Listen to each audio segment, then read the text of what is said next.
Hello, welcome back to the reading of the poem of the Man God, written by Maria Valtorta, Volume 3, Chapter 355, Part 1, Going Towards Gadara, 10th December 1945. Jesus is already beyond the Jordan, and from what I understand, the town I can see on top of a green hill is Gadara, and it is the first town they reach after landing on the southeast coast of the Lake of Galilee. In fact, that is where they landed, as they did not disembark at Hippo, where they were preceded by the boats carrying the people hostile to Jesus. I think that they set ashore opposite Terekea, where the Jordan flows out of the lake. You know the shortest road to Gadara, do you? Or do you not? Do you remember it? Asks Jesus. Of course I do. When we are at the hot springs near the river Yarmouk, all we have to do is follow the road, replies Peter. And where will you find the springs? Asks Thomas. Oh, your nose will tell you where they are. They smell a mile away, exclaims Peter, turning up his nose in disgust. I did not know that you were troubled with pains, remarks Judas Iscariot. Pains? Me? Never. Hey, if you are so familiar with the hot springs at the Yarmouk, you must have been there. I never needed hot springs to be fit. The poison in my bones always came out with the perspiration of my honest work. In any case, as I worked more than I enjoyed myself, there was always very little poison in me. That one is for me, isn't it? I am guilty of everything, says Judas angrily. Who bit you? You asked me a question and I replied to you, as I would have replied to the master or to a companion. And I think that none of them, not even Matthew, who was a pleasure-seeking person, would have taken it amiss. Well, I do. I did not know that you were so touchy, but I apologize for the assumed insinuation. For the master's sake, you know. He is so distressed by strangers that there is no need for us to vex him further. Instead of running after your own touchiness, look at him, and you will realize how much he needs peace and love. Jesus does not speak. He simply looks at Peter and smiles gratefully. Judas does not reply to Peter's fair remark. He is taciturn and irritated. He wants to appear kind, but the anger, bad mood, and disappointment of his heart are clearly revealed by his eyes, voice, and countenance, and even by his overbearing gait as he stamps the ground angrily, giving vent to what boils within him. But he strives to look calm and be kind. He does not succeed, but he tries.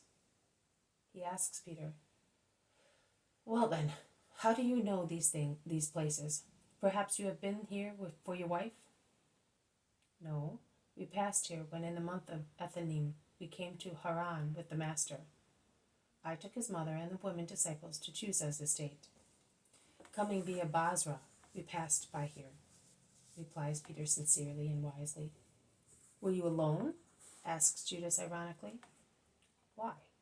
Do you think that I by myself am not as good as several people, when it is the case of showing how clever you are, and there is an important task to be done, and one does it with all goodwill?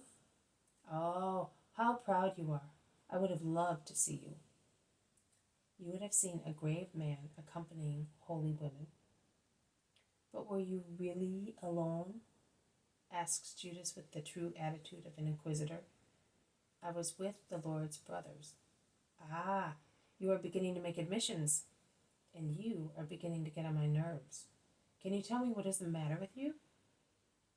That's true. It is a shame, says Thomas. It's time you stopped it, corroborates James of Zebedee. It is not right for you to sneer at Simon, states Bartholomew reproachingly. You ought to remember that he is the head of us all, concludes the zealot. Jesus is silent. Oh, I'm not sneering at anybody, and nothing is the matter with me. I just like to tease him a little. That is not true. You are a liar.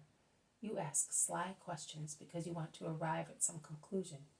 A sly man thinks that everybody is sly. We had no secrets. We were all there, and we all did the same thing, what the master told us, and there is nothing else. Is that clear? Shouts the other Judas, who is really angry. Be quiet. You are like quarrelsome women. Be quiet. You are like quarrelsome women. You are all wrong, and I am ashamed of you, says Jesus severely. There is total silence while they go towards the town on the hill. Thomas breaks the silence, exclaiming, "What a dreadful smell!" It's the springs. That is the Yarmouk, and those buildings are the Roman thermae. Beyond them there is a beautiful paved road that takes one to Gadara. Romans like to travel in comfort. Gadara is beautiful, says Peter. It is even more beautiful because we will not find certain beings there, at least not many of them, grumbles Matthew between his teeth. They cross the bridge over the river in the pungent smell of sulfur water. They pass near the thermae, among Roman vehicles, and they take a beautiful road paved with large slabs, which takes to the town on the top of the hill, a beautiful town enclosed by walls. John approaches the master and asks, "Is it true that in old days a damned soul was hurled down into the bowels of the earth where those waters are? My mother used to tell us that when we were little children, to make us understand that one must not commit sin. Otherwise hell opens under the feet of a soul cursed by God and swallows the sinner. And then in memory, and as a warning, cracks remain through which smell, heat, and water of hell come up. I would be afraid to bathe in there." "Afraid of what, boy? It would not affect you. It is easier to be infected by those men who have hell within themselves and exhale the stench and poison of hell. But only those are contaminated who are inclined to become so by themselves." "Could I be contaminated?" "No, not even if you were among a crowd of demons." "Why not? What has he got which is different from everybody else?"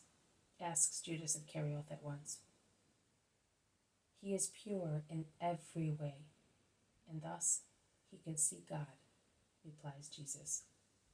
And Judas laughs maliciously. This has been a reading from the poem of the Man God, written by Maria Valtorta, Volume 3. Chapter 355, Part 1, Going Towards Gadara. Thank you for listening. I will see you tomorrow. May God bless you, and may peace be with you.